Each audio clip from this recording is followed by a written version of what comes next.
तीर्थ गोस्वामी महाराज की जय। पूजनीय त्रिदंडी स्वामी श्रीमद् भक्ति सौरभ आचार्य महाराज की जय। पूजनीय त्रिदंडी स्वामी श्रीमद् भक्ति सौरभ आचार्य महाराज की जय। भक्ति भूषण भागवत महाराज की जय। जय भक्ति सौरभ गोविंद महाराज की जय। पूजनीय त्रिदंडी पादगण की जय। पूजनीय वैष्णव वृंद भक्त मंडली की जय। गौर प्रेमानंदे हरि बोल। जय प्रभुपाद त्रिदंडी स्वामी श्रीमद् भक्ति कमल वैष्णव महाराज की।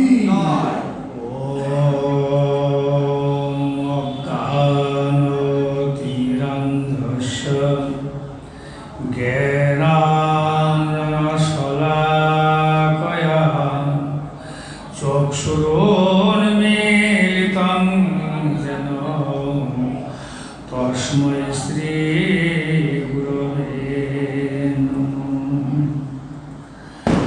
वाञ्छाकल्पतरुभ्यश्च कृपा सिन्धुभ्यैव च पतितानां पावनेभ्यो वैष्णवेभ्यो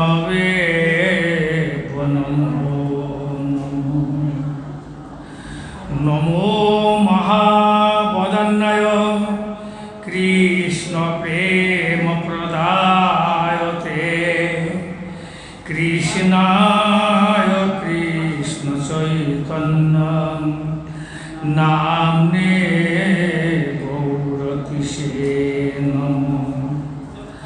जयतां सुरतो बंगर मम मंदमतेरे गति मत्सर्वस्व पदाम्बुजौ राधा मदनं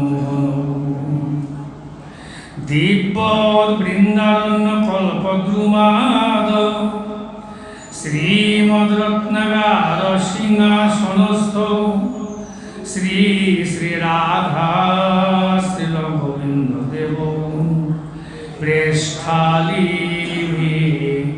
सेव्यमानुस्मरामि।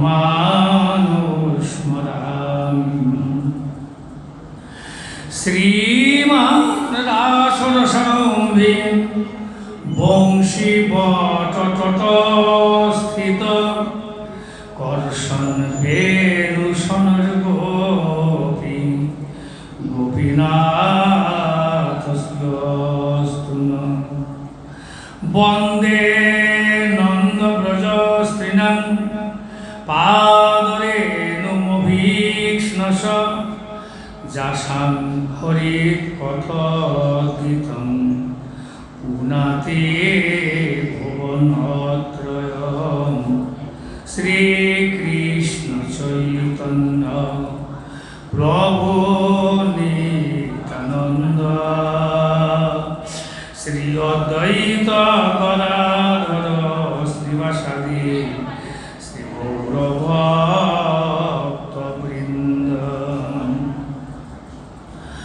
हरे कृष्ण कृष्ण कृष्ण हरे हरे हरे राम राम राम हरे हरे।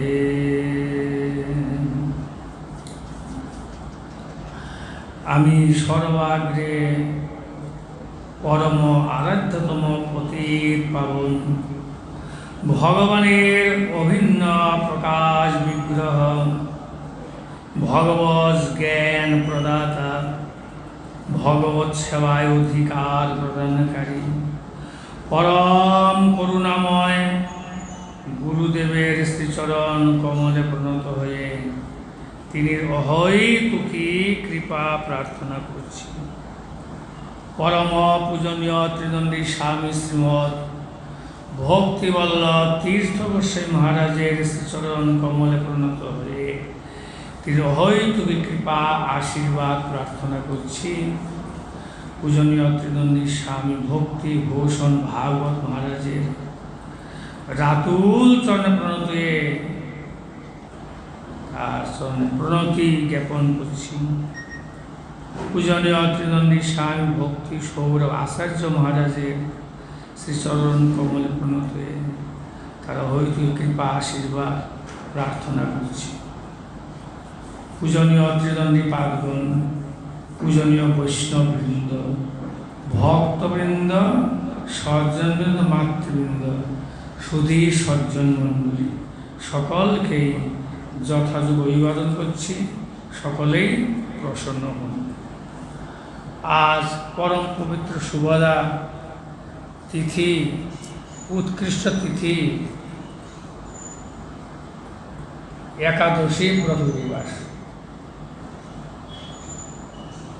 পাশাঙ্কুশা একাদশী ব্রত উপবাস।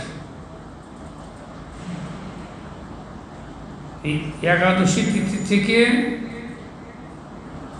1 মাস চলবে নিয়ম করে নিয়ম সেবা ব্রত পালন করা। নিয়ম করে সদাই ডাকে রাধে রাধে। গোস্বামী বর্গ, সর্বস্বামী শ্রীরূপ সনাতন ভট্ট রঘুনাথ, শ্রীজীব গোপাল ভট্ট দাস রঘুনাথ, এই ছয় গোসাই করি চরণ বন্দন, যা হইতে বিঘ্ন নাশ অভীষ্ট পূরণ। মনের অভীষ্ট ইচ্ছা পূর্তি হয় সে গুরু বৈষ্ণব ভগবানের কৃপা। হ্যাঁ, সেই যে সনাতন গোস্বামী গোস্বামী পাশ গোস্বামী তারা চারি দণ্ডে শ্রুতি থাকে, স্বপনে রাধা গোবিন্দ দর্শন করছেন। সমস্ত দিন সেই হরিনাম করছেন, গ্রন্থ লিখছেন, চারি দণ্ড আর স্বপনে রাধা গোবিন্দ দর্শন করে। এই হলো নিয়ম সেবাব্রত। নিয়ম আসে নিয়ম করে সর্বক্ষণ ভাগবত কথা, কৃষ্ণ কথা মনোযোগ সহিত ধ্যান করতে হবে। শয়নের স্বপনে, জাগরণে, সর্বস্থায় সেই লীলা ভগবানের অষ্টকালীন লীলা, অষ্টকালীয় লীলা। অষ্টপ্রহর, প্রথম প্রহর, দ্বিতীয় প্রহরে সেই মঙ্গলতে পরে দ্বিতীয় প্রহর লীলা আমরা শ্রবণ করেছি। তৃতীয় প্রহর 7:30টার সময় পাঠ কীর্তনের সমাপ্ত হয়েছে। চতুর্থ, পঞ্চম হয়েছে বিকাল 3:30টা থেকে। জাম ষষ্ঠ জাম, পঞ্চম জাম, ষষ্ঠ জাম, ষষ্ঠ প্রহর এখন কীর্তন করলেন। সপ্তম অষ্টম 2টি বাকি রইল। এই শ্রীমদ্ ভাগবত কথার পরেতে সেই কৃষ্ণ কী লীলা করেছেন আমরা স্মরণ করি। সর্বক্ষণ ভগবত চিন্তায় নিমগ্ন থাকা একটা মাস, এই হল নিয়ম মাস। নিয়মকে একটা মাস যদি আমরা ভজন করতে পারি, একটু ভগবানের স্মরণ পথে রাখতে পারি, আমাদের মনুষ্য সার্থক হয়ে যাবে, জীবন ধন্য হয়ে যাবে। আদর্শ জীবন লাভ করবো আমরা। মানুষের সার্থকতা এখানেই ভজন করা, হরিকীর্তন করা। হরিকীর্তনে হরিভজনে সব দুঃখ যাবে, দুঃখ থাকে না জীবনে। মন পাবে বিশ্রাম, মনের বিশ্রাম, মনের শান্তি, মনের তৃপ্তি, আত্মার তৃপ্তি, পরম তৃপ্তি, আত্মার কল্যাণ সাধিত হয়। এই কার্তিক ব্রত উপলক্ষে যদি আমরা ভাগবত কথা শ্রবণ কীর্তন করি, ভাগবত গ্রন্থ সমস্ত গ্রন্থের মুকুট শিরোমণি, সারং সারং সমুদ্রিতম। যত গ্রন্থ রয়েছে পৃথিবীতে, বিশ্ব ব্রহ্মাণ্ডে, সমস্ত কিছু সার, সমস্ত কিছু আমাদের হিন্দু ধর্মের, সনাতন ধর্মের মূল ফাউন্ডেশন সে বেদ। বেদের সার বেদান্ত, বেদান্তের সার উপনিষদ, উপনিষদ সার আর তার সমস্ত শাস্ত্র ভাগবতম রসমালয়, চারিবেদ দধি, আর ভাগবত কি নবনীত মাখন অমৃত। মথিলেন সুখদেব গোস্বামী, তিনি কীর্তন করলেন, মন্থন করলেন, ভাগবত কীর্তন ভাগবত মন্থন, আর খাইলেন পরীক্ষিত, আস্বাদন করলেন পরীক্ষিত মহারাজ। সে অমৃত শুধু আস্বাদন করে অমর ধামে অমরত্ব লাভ করলেন, অমৃত লোকে গমন করলেন। সেই ভাগবত কথা অমৃত রধার সর্ব ইন্দ্র তৃপ্তি করে শ্রবণে যাহার। এই কার্তিক ব্রত নিয়ম মাস আজকের থেকে শুরু হলো, শুভারম্ভ। অর্থাৎ সেই বলছেন একাদশ আরম্ভপক্ষে, আজকে একাদশী আরম্ভ, একাদশ আরম্ভপক্ষে কার্তিক ব্রত, দামোদর ব্রত, উজ্জ্বব্রত নিয়ম সভা আরম্ভ।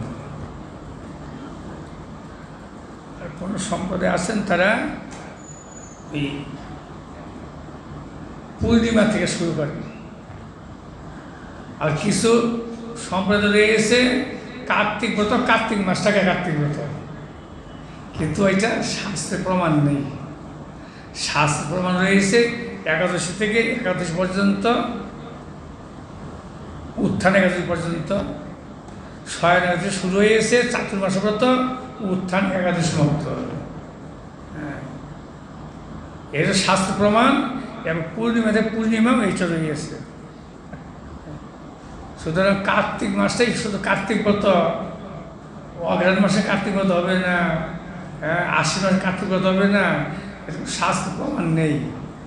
যারা করেন তাদের সাধুর সঙ্গের অভাব আছে, সৎসঙ্গ সাধুর অভাব রয়েছে, যার জন্য তারা কিছুই উপলব্ধি করতে পারেন। বসেন মহারাজ। কার্তিক উপলক্ষ করে আমাদের শ্রবণে কীর্তনের শ্রীমদ্ ভাগবত থেকে গজেন্দ্র মোক্ষণ লীলা। গজেন্দ্র মোক্ষণ গজরাজ কুম্ভের আক্রান্ত হয়েছিলেন। আমরা মায়ের দ্বারা সংসার আক্রান্ত হয়েছি, মায়ের সঙ্গে আমরা কত যুদ্ধ করতেছি, মায়ের থেকে কী করে জয়লাভ করব বুঝেও বুঝতে পারি না। মা এমন বস্তু, এইটা ভালো না, মদিরা পান করা ভালো না, আর মদিরা পান করছে। বুঝতে পারছে ভদ্রলোক, সজ্জন, বিদ্বান, পণ্ডিত বুঝতে পারছে, লুক্কায়িতভাবে একটু পান করে আসলো। হ্যাঁ, বুঝেও বুঝতে পারে না এমন নেশা, সংসার মায়ার নেশা। এই সংসার দশাতে আমরা পরিচিত, সংসারে উত্তীর্ণ হবে কী করে? কুম্ভীরটাকে বলছেন সংসার, কুমির আক্রান্ত করেছে, ধরেছে তাই কামড়ে। হ্যাঁ, সেটা মানে চলতে একটা কথায় বলে যে এক দুই পা যথা ইচ্ছা তথা যা। দুই পা একটা ব্যক্তি দুইটা পদ রয়েছে, আপনি যেখানে সেখানে চলতে পারেন। চার পা, চার হলে স্ত্রী সংসার প্রবিষ্ট হলেন, চার পা হয়ে গেলেন না, দুইজন স্বামী স্ত্রী, তা চার পা। তখন বলে কি আমাকে লইয়া যাও, তুমি দুই পাও না, আমি দুই পাও, চার পাও যেতে হবে, এখন আমাকে লইয়া যাও। হ্যাঁ, তারপরে তার কোনো সন্তান হইল, পুত্র কন্যা হইল, বাবা কোথায় যাও, আমি একটু ভাগবত কথা শুনে আসি, আমাকে লইয়া যাও। 6 জন হয়ে গেল। এই বহন, এই পর্যন্ত বহন করতে করতে করতে করতে মানে আর কোথায় সময় লইয়া যাওয়ার, আমি একাই চলতে পারছি না, আমি তো আত্মা। তো এইটাই হলো সংসার। সংসার যেখানে কোনো সার নাই, সারং সারং সমুদ্রিতম, সার একমাত্র ভগবান। সে যদি আমরা যে কোনো সংসারে আছি, কৃষ্ণ কেন্দ্রিক, ভগবান কেন্দ্রে থাকতে বলে সেই সংসার মায়ার সংসার না, সে গোবিন্দের সংসার, তাহলে ভক্তের সংসার। ভক্তগণ পৃথিবীতে প্রচুর পরিমাণ রয়েছেন, তারা সংসারে আছেন, কিন্তু আসক্তি রহিত, সম্বন্ধ সহিত। সম্বন্ধ জগন্নাথ সঙ্গে, কৃষ্ণের সঙ্গে, গুরু বৈষ্ণবের সঙ্গে নিত্য সম্বন্ধ, বৃন্দাবনে ব্রজবাসীগণ তারা সংসারই আছেন সকলেই, ত্যাগী নাই। হ্যাঁ, তার ত্যাগী নাই, তার সব সংসার আছেন, কিন্তু তার মুক্ত পুরুষ, সংসার মায়া মুক্ত। সংসার আছেন, সংসার তার মায়া নাই, নির্লিপ্ত। দুগ্ধ জলে দিলে মিশে যায়, দুগ্ধর মাখন করে জলে দিলে আর মিশে না, বেঁচে থাকে। হ্যাঁ, রাজহংস, পরমহংস, বৈষ্ণব আচার্যগণ, মহাভাগবতগণ ওইরকম এই সংসারটা স্বাদটা নিয়ে নেন। রাজহংস কী করে, এই দুধের মধ্যে জল মিশিয়ে দিলেন, তো রাজহংস দুধের থেকে ওই জলের থেকে দুধটা নিয়ে নিলেন, আর ওই নিয়ে নেয় চঞ্চু দ্বারা ঠোঁট দিয়ে কীভাবে নিয়ে নেয়, ভগবানের এমন সৃষ্টি করেছেন, জলটা পরে অসারটা রেখে দেয়, সারটা নিয়ে নেয়। এই যে মহাপুরুষগণ, সাধুগণ সেই উপদেশ করছেন, এই সংসার সারটা গ্রহণ করো। এই সংসার থেকে রাজহংসের দুধটাকে নিয়ে নিল, সারটাকে অসারটা পরিত্যাগ করলো, সেই তুমি সারটা গ্রহণ করো। সংসার সার ভগবান ভক্তি, ভগবানের প্রীতি, ভগবানের ভালোবাসা, ভগবানের সেবানন্দে নিমগ্ন থাকা। আমরা মায়ের সংসার নিমগ্ন আছি, কিন্তু আপনারা না, আপনারা তো ভক্ত, সকলেই ভক্ত। কেন কৃষ্ণ ভক্ত, সকলেই যতটা সম্ভব চেষ্টা তো করতেছেন, কৃষ্ণ ভজন, কৃষ্ণ সেবা, গুরু বৈষ্ণব সেবা, কৃষ্ণ কাষ্ঠ সেবা চেষ্টা তো করছেন। সুতরাং আপনাদের ভক্তি সিঁড়িতে দাঁড়িয়ে গেছেন, এখন ক্রমোন্নতি হবে, ধীরে ধীরে উঠে যাবে সিঁড়ি দিয়ে। ভক্তি সিঁড়ি মানে স্বর্গের সিঁড়ি না, বৈকুণ্ঠের সিঁড়ি না, গোলকের সিঁড়ি দাঁড়িয়ে গেছে, গোলকের সিঁড়ি। স্বর্গের সিঁড়ি হয়ে গেছে, স্বর্গে যাওয়ার সিঁড়ি রয়ে গেছে, ধর্ম তো কাম মুখ্য। হ্যাঁ, আবার বৈকুণ্ঠে যাওয়ার সিঁড়ি রয়ে গেছে। হ্যাঁ, সে মুক্তি পেলেও সেই, আর গোলকে যাওয়ার সিঁড়ি রয়ে গেছে, গোলকে যাওয়ার সিঁড়িকে শুদ্ধ ভক্তি, ঐকান্তিক ভক্তি। হ্যাঁ, ঐকান্তিক ভক্তি। হ্যাঁ, সেটা স্বর্গে যাওয়ার সিঁড়ি বানাবার জন্য রাবণ চেষ্টা করেছিল। রাবণ বলেছিল, স্বর্গ পাত্র অধিকত্ব, তো আমি স্বর্গে সিঁড়ি বানাই। আচ্ছা, কয়টা দিন পরে বলবো, তার হলোই না। সেই জন্য রাবণ বলে গেছেন, শিক্ষণীয়, যে শুভস্ব শীঘ্র, অশুভ কাল হরণম, রাবণ বলেছেন। হ্যাঁ, আমি তখন ইচ্ছা করতাম যে স্বর্গে সিঁড়ি বানিয়ে দিতে পারতাম, কিন্তু আমি পরে ধীরে ধীরে করি, আর হলো না। এই উৎসব রাখি, উৎসব। এখন নিয়ম মাস, কার্তিক মাস আমি রোজ মন্দিরে আসবো না, কি নিয়ম করে পালন করবো, পরে পালন করবো, পরে বই গ্রন্থ দেখে আমি অনুশীলন করব। এখন সাধুর সঙ্গে পরে যাবো। ওই যে কালস্ব পড়ানো, কালেতে কী করে মায়াতে তোমাকে রেখে দেবে, নক্র কুম্ভীর আকর্ষণ করবে। কুম্ভীর আকর্ষণ থেকে আমাদের উঠতে হবে, তো সেই জন্য গজমোক্ষণ লীলা আমাদের শ্রবণীয় কীর্তনীয়, আমাদের এইটাই মঠের সিদ্ধান্ত। আপনারা সকলেই তো অবগত আছেন, প্রতি বছর তো শ্রবণ কীর্তন করেন, বড় বড় পাঠকগণ রয়েছেন। এই যে আমাদের এক পাঠক গোস্বামী, হিরাল বাবু, আপনার বড় পাঠক তো একজন, বড় পাঠক। আর এই যে মহারাজের মস্ত পাঠক, কি পাঠক সম্রাট, সংস্কৃত পাঠক, সংস্কৃত সমস্ত কণ্ঠস্থ ভাগবত। হ্যাঁ, তার কোন ভূমিকায় আছেন, সংসারে আছেন নির্লিপ্ত। এ হলো কৃষ্ণের সংসার। সংসার থাকতে যাবো কোথায়, সংসার ছেড়ে আমরা যাবো কোথায়? এই বিশ্বব্রহ্মাণ্ড সংসার, স্বর্গ সংসার, মায়া, মায়ের সংসারে আছি আমরা, মায়ের মধ্যে রয়েছি জড়িত সকলেই, কিন্তু নির্লিপ্ত, লিপ্ত নেই। আমরা চেষ্টা করতেছি কী করে সেই প্রভুর কীভাবে লাভ করবো, সেই জন্য ভজন করা, নিয়ম করে নিয়ম সব পালন করা, কার্তিক ব্রত, দামোদর ব্রত, দামোদর কৃপা লাভ করা। গজমোক্ষণ হওয়ার পরেতে আমাদের দামোদর লীলা শ্রবণ কীর্তন করবো। হ্যাঁ, এখানে সংক্ষেপে আমরা স্মরণ করে যাচ্ছি।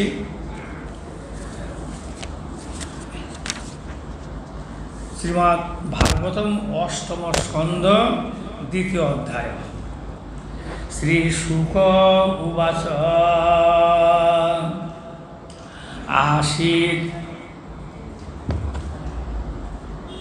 গিরি বর রাজং ত্রিকূট ইতি বিস্তৃতः ক্ষীরোদেনাবৃত শ্রীমান যোজনাযুত মুশ্রিতः।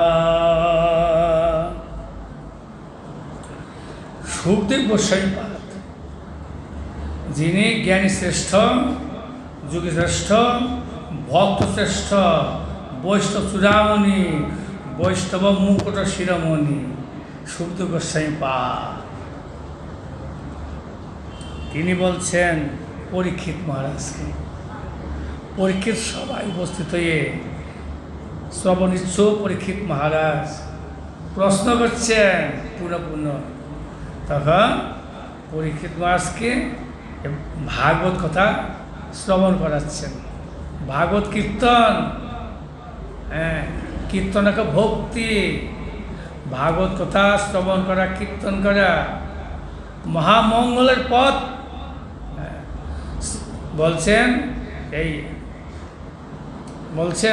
শ্রুত অনুপঠিত বা ধাবিত, শ্রুত অনুপঠিত ধ্যাত অনুপঠিত শব্দ পুরাতি সদ্ধর্ম যেন বিশ্বদ্রোহী অভিষেক। মহাপাপিষ্ঠ ব্যক্তি হয়, বিশ্বদ্রোহী হয়।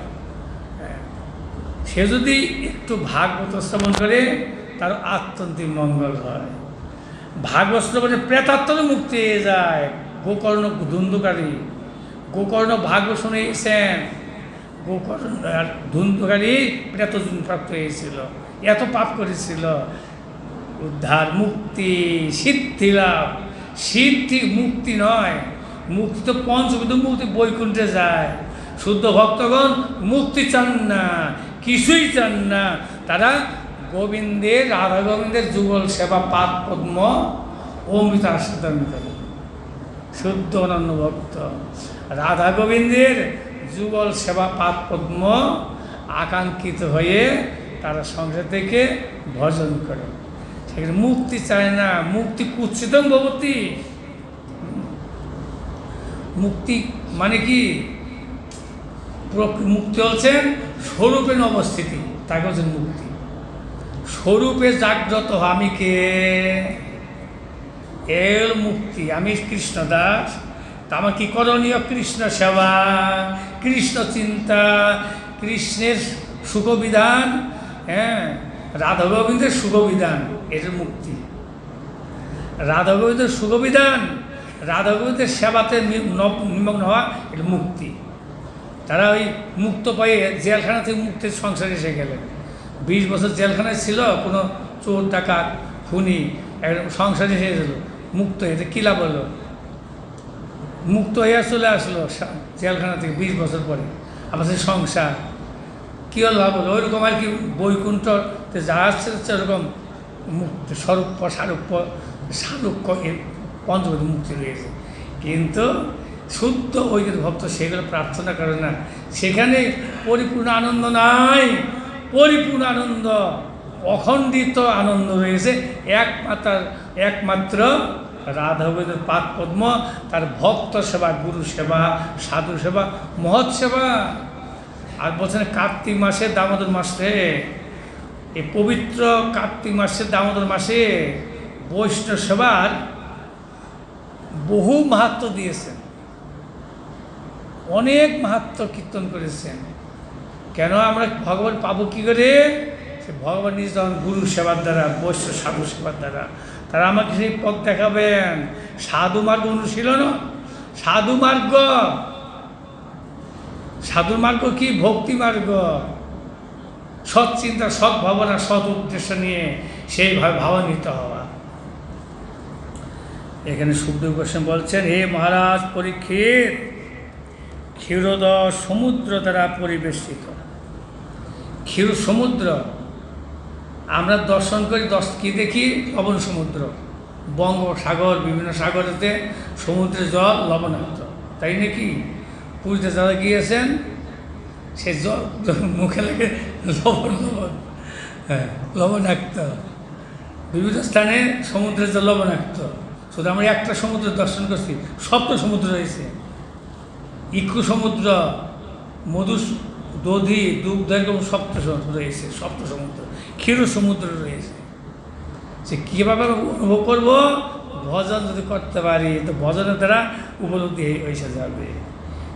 ক্ষীর সমুদ্র, দুগ্ধ সমুদ্র, মধু সমুদ্র, সে কোথায় রয়েছে? সেই গোলক ধামেতে রয়েছে। সেই সমুদ্র অমৃত সমুদ্র, সে শুধু অমৃত আস্বাদন করছেন, অমৃত আস্বাদন করছেন, মানে অফুরন্ত, ফুরায় না, শেষ নেই। সে এক সমুদ্র হলো ক্ষীর সমুদ্র। সেই ক্ষীর সমুদ্র দ্বারা পরিবেষ্টিত সেই পর্বতে বর্ণন করছেন, বর্ণনা দিচ্ছেন, বর্ণনা। ক্ষীর সমুদ্র দ্বারা পরিবেষ্টিত অতিশয় সৌন্দর্য সাজানো সেই পর্বতটি, এবং সেটার বর্ণনা দিচ্ছেন অযুত যোজন পরিমিত। অযুত আমরা ছোট পড়াশোনা করছি না? বড় হচ্ছে শতক, একক, দশক, শতক, হাজার, অযুত, নিযুত, কোটি, এরকম মুখস্থ করেছি ছোটোবেলায়। অযুত, নিযুত, তার কোটি, না এরকম। সে অযুত যোজন অর্থাৎ 10,000 যোজন, 10,000 সহস্র, 10,000 সহস্র যোজন, এত বড়, এত বেষ্টিত সেই পর্বত, ত্রিকুট পর্বত। অত 10,000 সহস্র যোজন। এক যোজন কয় মাইল? 8 মাইল 1 যোজন। চিন্তা করুন, 8 মাইল 1 যোজন, আর 10 সহস্র যোজন কত পর্বতরা, চারদিকে সমুদ্র, তার মধ্যে দ্বীপ, একটা দ্বীপের দ্বীপ, একটা লঙ্কা দ্বীপ। লঙ্কাটা কত বড় একটা দ্বীপ রয়েছে, লঙ্কাতে বিরাট শহর। লঙ্কা বড় শহর নয় কি? বিরাট শহর। প্লেনে যাচ্ছে, জাহাজে যাচ্ছে, কত জাহাজ, কলকাতাতে প্রতিদিন জাহাজ যাচ্ছে। সেই আমাদের মঠ থেকে কয়জন গিয়েছেন লঙ্কাতে, সেই আমাদের শিষ্য আছেন। আমাদের সেই বামন মহারাজ গিয়েছিলেন, পরেশবাবু গিয়েছিল, তারা কজন গিয়েছিল না লঙ্কাতে? চৈতন্য প্রচার করে আসছেন সেখানে। আপনি গেছিলেন লঙ্কাতে? গেছিলেন? সেই ওই ক্ষীরের ডগের থেকে উঠতে হয়, সেই নিয়ে গেছে সেবক হিসাবে। সেবক লাগে তো, সেবা করছেন। এই বিশাল ব্যাপার। আমাদের এই ত্রিপুরা থেকে আরও অনেক বেশি বড়। ত্রিপুরা যে ছোটো রাজ্য, তো এর থেকে বেশি বড় সেই লঙ্কা। চিন্তা করুন কত বড়, সেই এত বড় পর্বত। আমরা তো ত্রিপুরা থেকে পর্বত দেখতে পারি কোথায় কোথায়, যাই না রাস্তা দিয়ে, ওই কোথায় সোনামুড়াতে গেলে কত পর্বত। এর সাধারণ এর সবটারই একটা পর্বত। তারপরে 3টা শৃঙ্গ, উঁচু শৃঙ্গ, সেটা পরে শ্রবণ করবো আমরা। এর বলছেন এবং উন্নত ত্রিকুট নামে বিখ্যাত এক পর্বত আছে। সেই পর্বতের ত্রিকুট। তা ত্রিকুট নাম কেন হলো? 3টা চূড়া বিশিষ্ট এই ত্রিকুট। কূট মানে পর্বত, কূট মানে 3টা পর্বত, 3টা সেই পর্বতের শৃঙ্গ, হিমালয়ের শৃঙ্গ, এর ত্রিকুট পর্বতের শৃঙ্গ। সে শৃঙ্গগুলো কেমন আমরা পরপর স্মরণ করব। তাবতা বিস্তৃত পর্য ত্রিভি শৃঙ্গই পয়োনিধি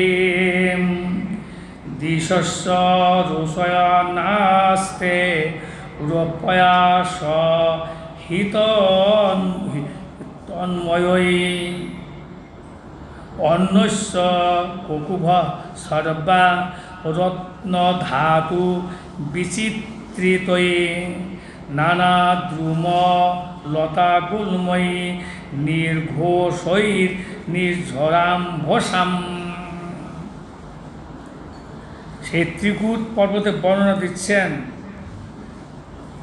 চতুর্দিকে তৎপরিমাণে বিস্তৃত সেই পর্বত। সে একটা লৌহ নির্মিত, লৌহ দ্বারা, সে পাথরের তো পর্বত হয়, লৌহ একটা পর্বত। লৌহ, রৌপ্য এবং স্বর্ণময় 3টি শিখর। শিখর মানে চূড়া। তিনটি শিখর, তিনটি চূড়া। হ্যাঁ, একটা হলো লৌহ, আর একটা হলো রৌপ্য, আর স্বর্ণ। কত স্বর্ণ আছে পৃথিবীতে, কত স্বর্ণ আছে চিন্তা করুন। কোনো কিছুর অভাব নেই জগতে, ভোগের। এই জগতে কোনো, পৃথিবীতে কোনো কিছু অভাব নাই। এই যে ভোগের বস্তু যথেষ্ট রয়েছে, মায়ার সংসার। এরকম অনন্ত বিশ্ব ব্রহ্মাণ্ডে অনন্ত ব্রহ্মা সৃষ্টিকর্তা রেখে দিয়েছেন, অনন্ত কোটি অনন্ত ভোগের সামগ্রী দিয়েছেন, কিন্তু ত্যাগ আর শান্তি, এই ভোগের দ্বারা শান্তি নাই, স্বর্গে তো শান্তি নাই। সেখানে ভাই ভাই যুদ্ধ করে, কয়দিন পরে পরে দেবতাগণ পরাস্ত হয়ে এই মর্তভূমি বিচরণ করে অন্তরিক্ষে, আর কখনো কখনো অসুরগণ অন্তরিক্ষে এসে যায়, এই ভ্রমণ করে দেবতাগণ রাজত্ব করে, ইন্দ্র পদবী লাভ করে। হ্যাঁ, স্বর্গেতেও রয়েছে ইনকলাব জিন্দাবাদ। তাকে সেই গতি বসবে, নেমে দিল, আরেকজন বসলো, সে নেমে যায়। হ্যাঁ, এই প্রকার সেইখানে এরকম রয়ে গেছে, ওখানে রয়ে গেছে উত্থান পতন। হ্যাঁ, সে বলছেন যতদিন পুণ্য থাকে ততদিন স্বর্গের গমন, আর পুণ্য সমাপ্তিতে ক্ষীণে পুণ্যে মর্তলোকম বিসন্তি। আর মর্তে হিসাবে মাতৃকৃতে প্রবিষ্ট হতে হয়, জন্ম করতে বাচ্চা হতে হয়। কুকুরে গিয়ে হাতি, ঘোড়া, শৃগাল আদি রয়েছে, এবং মনুষ্য রয়েছে, যে কোনো কুক্ষিতে গর্ভেতে প্রবিষ্ট হতে হয়েছে। হ্যাঁ, সরাসরি চলে আসে না, ও কুক্ষিতে পেটের মধ্যে ঢুকে যায়। ওই সূক্ষ্ম জীবাত্মাটা, মন বুদ্ধি অহংকার কর্মশরে বিভিন্ন পেটে ঢুকে যায়, তারপরে জন্ম হয়, স্থূলভাবে দেহ ধারণ করে অনু আত্মাটা। এখানে যাই বলছেন, সেই বিস্তৃত সেই পর্বত, লৌহ, রৌপ্য এবং স্বর্ণ তিনটি শিখর দ্বারা, সমুদ্র 10 দিক এবং নানা রত্ন এবং ধাতু দ্বারা বিচিত্র বহুবিধ বৃক্ষ, লতা গুল্ম মণ্ডিত, নির্ঝর ধ্বনি, নিজের ঝর্ণা, মুখরিত অন্য শৃঙ্গসমূহ দ্বারা দিক নিশ্চয়ের শোভাবর্ধন করিতেছে। এমন সুন্দর 3টি শৃঙ্গ পর্বতে রয়েছে, ত্রিকুট পর্বত। বিভিন্ন ধাতু এবং বিভিন্ন ধাতু রয়েছে না, ধাতু কয় প্রকার? 7 প্রকার ধাতু, সপ্ত ধাতু। হ্যাঁ, সপ্ত ধাতু রয়েছে, কাঁসা, পিতল, তামা, লৌহ, স্বর্ণ, রৌপ্য এবং সপ্ত ধাতু। ছোটোবেলা আমরা পড়েছি না, হ্যাঁ, সপ্ত ধাতু এইসব পড়েছি আমরা, তামা, কাঁসা, লোহা, পিতল, এইসব সপ্ত ধাতু। সব ধাতু দ্বারা নির্মিত। তার মধ্যে স্বর্ণ ধাতু, স্বর্ণ রয়েছে, স্বর্ণের পর্বত, আর লোহের 3টা ধাতু দ্বারা এখানে 3টা শৃঙ্গ। আরও সব ধাতু আছে সেখানে, সপ্ত ধাতুই আছে ওইখানে 3টা দ্বারা 3টা বিশাল গগনভেদী, আকাশ গগনভেদী সেই চূড়া শিখর বিশিষ্ট ত্রিকুট পর্বত। সমুদ্রে বেষ্টিত, সমুদ্রের মাঝখানে। কোন সমুদ্র? সেই ক্ষীর সমুদ্রের দ্বারা বেষ্টিত।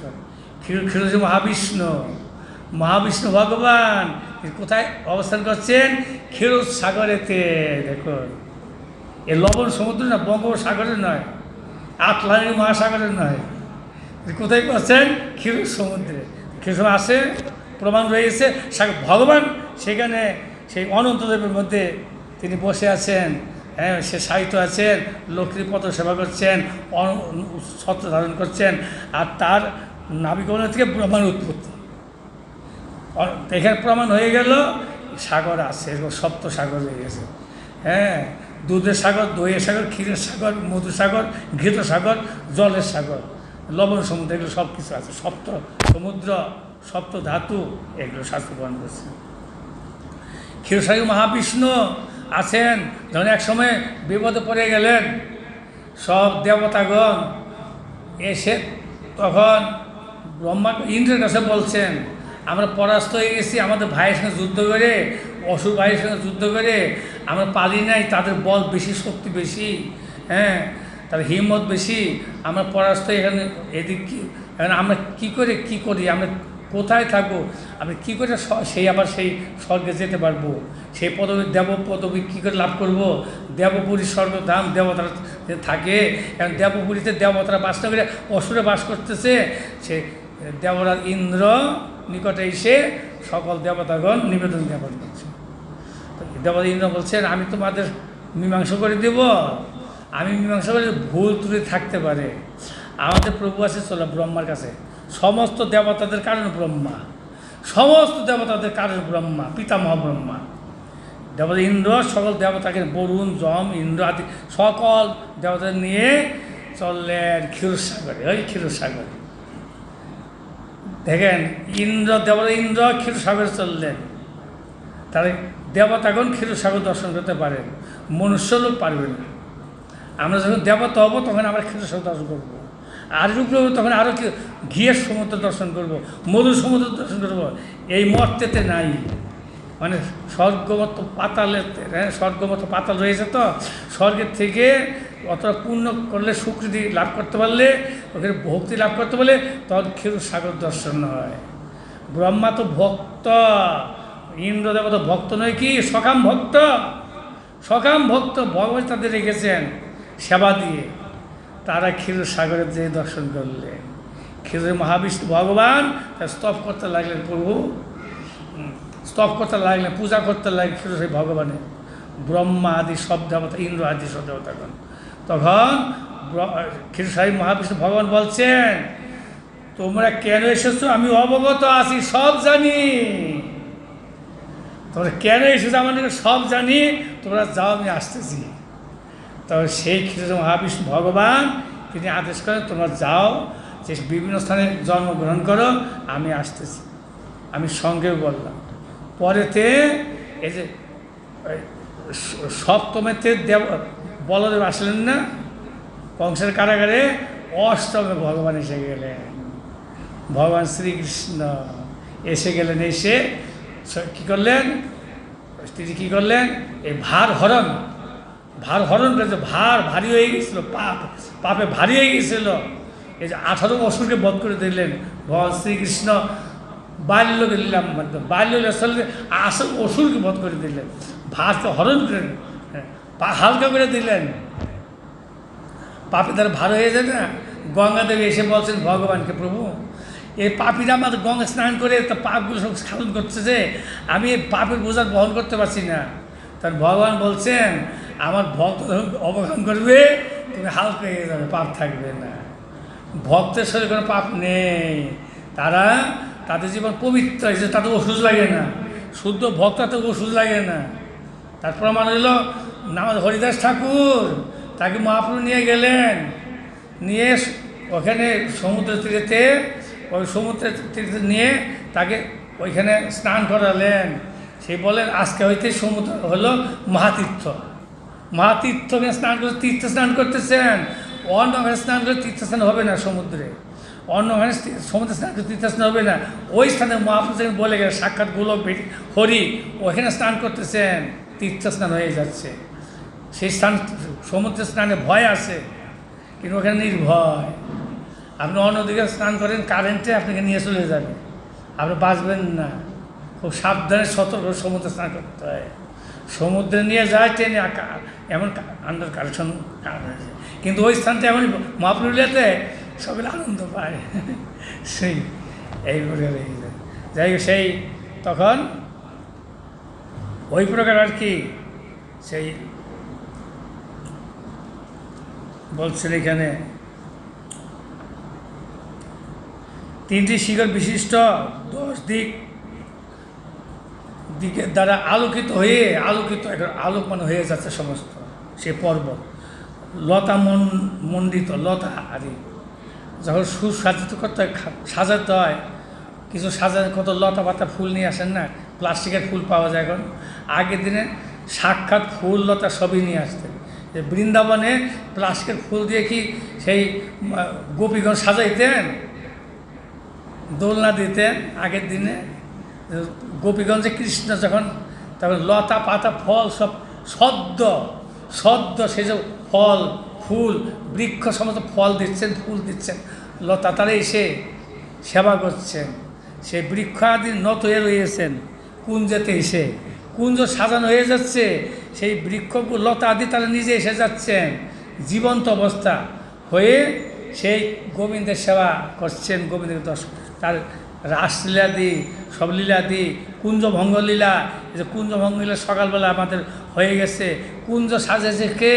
সেই ওই সে যোগমায়ের প্রভাবেতে স্বাভাবিক কুঞ্জ সেজে গেছে, ইচ্ছা করেছে, সব লতা পাতা সঞ্জীবিত হয়ে এসে গেছে। সে কোথায় কোথায় থাকলে পরে ভালো হবে, দাঁড়িয়ে গেছে। ফটো তোলানোর সময় ক্যামেরা দিয়ে তখন যা যেমন দাঁড়ায় না সাজাবার জন্য, যার ফটো ওঠে সুন্দর, এরকম তারা লতা পাতা ফল বৃক্ষ সব পুষ্প দাঁড়িয়ে যায় জীবন্ত কৃষ্ণ চতুর্দিকে তার সেবার জন্য দণ্ডায়মান হয়ে থাকে আর কৃষ্ণ দর্শন করে। এখনও সেই বৃন্দাবনের গুল্মলতা তারা বলে কৃষ্ণ কথা।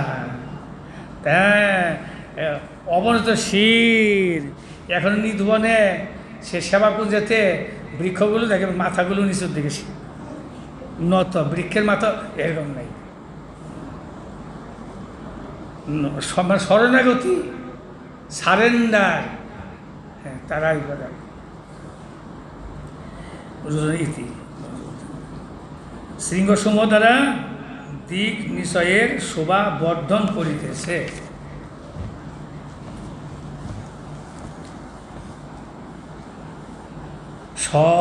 চাবনির্য মানঘ্রি সমস্তাৎ পয়ৌর্মিভি করতি শ্যামলা ভূমি হরিণমক হরিণমরকতাস্মস্মি মস্মি মস্ভি হরিণ মকরতাস মস্ভি। আমাদের পণ্ডিত বসে আছেন এখানে, ভয় লাগে আমার উচ্চারণ করতে সংস্কৃত ভাষা। বড় সংস্কৃত পণ্ডিত তো উচ্চারণ করতে কঠিন।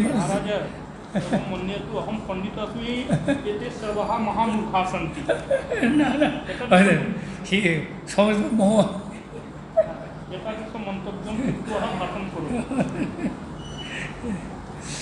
বলছেন এখানে ওই ত্রিকূট পর্বতের পাদদেশ সর্বত দিকে জলতরঙ্গে, এই ক্ষীর সমুদ্রের জলের তরঙ্গ, ঢেউ তরঙ্গ, তরঙ্গ সমুদ্রের ঢেউ রয়েছে না, এরকম সমুদ্র চতুর্দিকে সেই তরঙ্গেতে ঢেউতে, হ্যাঁ, প্রক্ষালিত, মানে প্রক্ষালিত, ধৌত হয়ে যাচ্ছে, বিধৌত, মানে শুদ্ধ হয়ে যাচ্ছে সব চতুর্দিকে হাওয়াতে। অষ্টদিগস্ত মরকত মণি দ্বারা, মরকত মণি, বিভিন্ন মণির নাম রয়েছে, অনেক মণি রয়েছে, পরশমণি, নীলকান্তমণি, আরও কত মণি রয়েছে এরকম মণি। এটা মরকত মণির দ্বারা সন্নিহিত ভূমি, সেই ভূমি এসে বিভিন্ন মণিকার দ্বারা সুসজ্জিত সন্নিহিত, শ্যামল বনে রঞ্জিত করিয়াছে। নীলকান্তমণি, নীল রঙ না, শ্যামল নীলকান্তমণি, বিভিন্ন মণিকার দ্বারা সেই এরকম রঞ্জিত হয়ে গেছে, রঞ্জিত। এখানে সুন্দর একরকম কালার, এখানে একরকম রঞ্জিত, এখানে রং করা, এদিকে রং করা, এদিকে রং করা, সে পর্বত রং করা বিভিন্ন লতা পাতা দ্বারা, ফলের দ্বারা, ফুলের দ্বারা, এবারে রঞ্জিত সেই ত্রিকূট পর্বত। স্বর্ণের পর্বতটা আর রূপার, রৌপ্যের আরেকটা লৌহ, তিনটাই রঞ্জিত, সেরকম রং ধারণ করেছে। কয় রকম রং আছে? সপ্ত রং। রং হলো 7টা কালার রঙের, তার থেকে আর অনেক রকম কালার আজকে বানাইছে। সূর্যের রয়েছে না, সূর্যের ধেনু দেখেন না, যে বৃষ্টি একটু, ওটা 7টা কালার রয়ে গেছে। ওই 7টা কালার থেকে সব রকম রঙের ফুল, কত রকম ফুল, কত পুষ্প দেখেন, কত কালার। এই যে আমাদের এখানে লাগানো হয়, এই বিভিন্ন ফুল লাগানো হয়, কত রকম কালার। এই যে সিজনেতে লাগানো হবে, সিজন ফ্লাওয়ার আদি, কত রকম কালারফুলের, তদ্রূপ সেই এরকম ফুলের দ্বারা সুসজ্জিত রঞ্জিত হয়ে আছে সেই পর্বতের শৃঙ্গগুলো।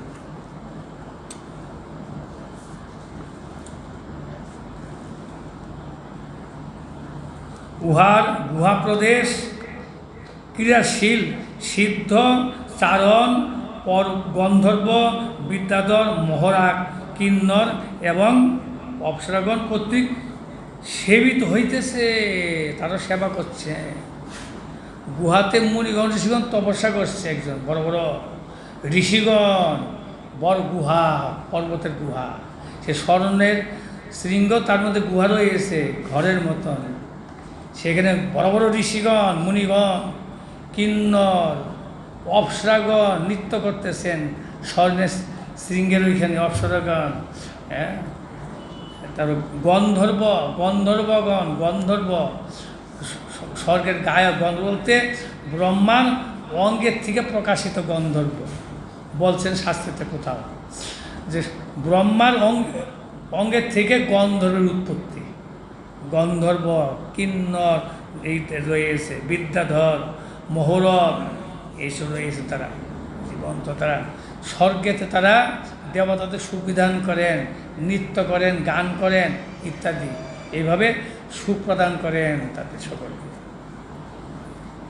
সেই রকম স্থান, সেই স্থান স্বর্ণের পর্বত, লৌহ রোপণের পর্বতে এরকম স্থানটি এই বর্ণন করছেন, পর্বতে বর্ণন করছেন।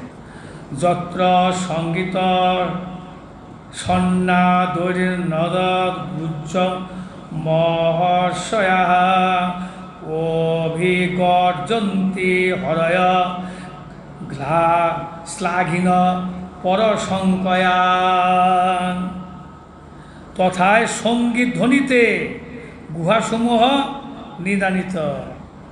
সঙ্গীত অপ্সরাগণ কিন্নরগণ তারা সঙ্গীত বিদ্যা। আমাদের শ্যামসুন্দর যখন কীর্তন করে সকলে কেমন আনন্দ করে না, তার একটা গুণ ভগবান দেন সকলকে। আমাদের তৎপর মহারাজ তাদের সুরটা খুব লালিত্য, তৎপর মহারাজ গম্ভীর লালিত্য, এরকম করে না, গম্ভীর, হ্যাঁ, গম্ভীর সুর, সুন্দর সুর। আর মানে প্রথম ফার্স্ট হলো আমাদের শ্যামসুন্দর প্রভু। হ্যাঁ, এটা প্রশংসা নয়, এটা মানে তার তিনি কেমন কর্ম, তিনি মনে হয় সেই ওই অবসর গন্ধর্ব ছিলেন পূর্বজন্মে। বলতে এই নিয়ে ওরকমই তার সঙ্গে একজন অবসর গন্ধর্ব ছিলেন আমাদের পূর্বজন। পুরো এখন গায়ক, বড় গায়ক, এরা বড় কীর্তনিয়া, প্রচারক, বড় প্রচারেতে 10,000 20,000 লোকের মধ্যে সেই গান করে কীর্তনে, সবাতে যায়, রবীন্দ্র শতবার্ষিকী হলেতে, অমুক হলেতে, তার বিরাট তারা প্রচার।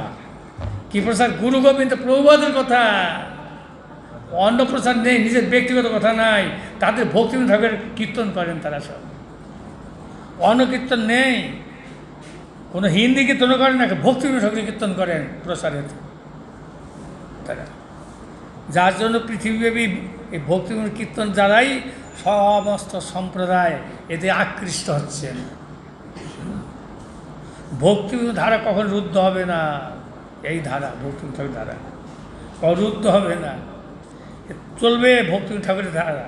আমরা ভক্তিবিনোদ পরিবার, নরোত্তম ঠাকুর পরিবার। আমরা কোন পরিবার? হ্যাঁ, এই কালাচান দিং সাই, অমক সাই, কী কী বলবে, হাবিজে বলবে, হ্যাঁ, কতগুলো পরিচিত অন্য বলে কালাচান। কিন্তু আমাদের হচ্ছে না দিং সাই, ওসব নাই। আমাদের হলো ভক্তিবিনোদ পরিবার, আমাদের হলো সেই নরোত্তম ঠাকুরের পরিবার, ভক্তি মার্গের পরিবার আমরা। সেইখান থেকে এসেছি, সেই ভুক্ত অধস্তন।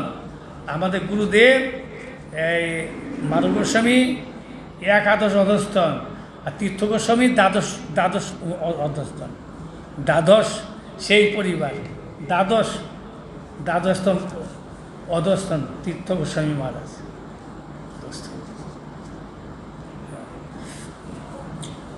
এখানে বলছেন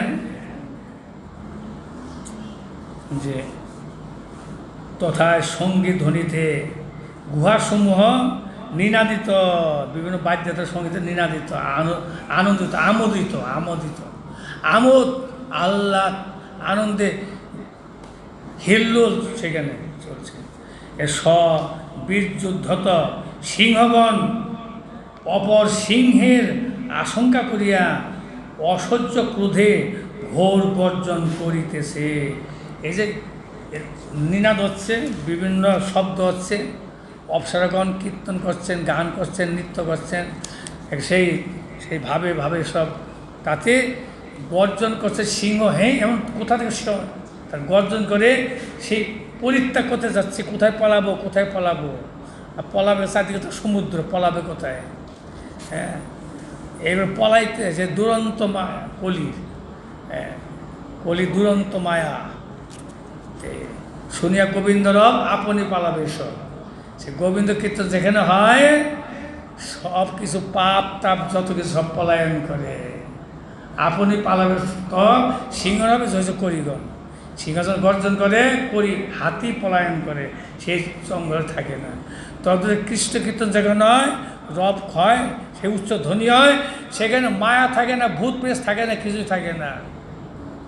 হ্যাঁ, সব দূরীভূত হয়ে যায়। সেই স্থানটা একটা আনন্দের একটা, সেই সুন্দর মুখরিত একটা সুন্দর পরিবেশ সৃষ্টি হয়। হরিকথা কীর্তন হয়, ভাগবত কীর্তন। আমাদের সময় প্রায় হয়ে যাচ্ছে, এখন আমি রাখছি। হ্যাঁ, এখন কীর্তন হতে আধা ঘন্টা লেগে যাবে। আমাদের 8:30 সমাপ্ত করতে হবে। 8:30 সমাপ্ত করলে সকল ভক্তগণ আসতে পারবেন। বিলম্ব করলে অনেক দূরের থেকে অনেকে আসতে পারে না।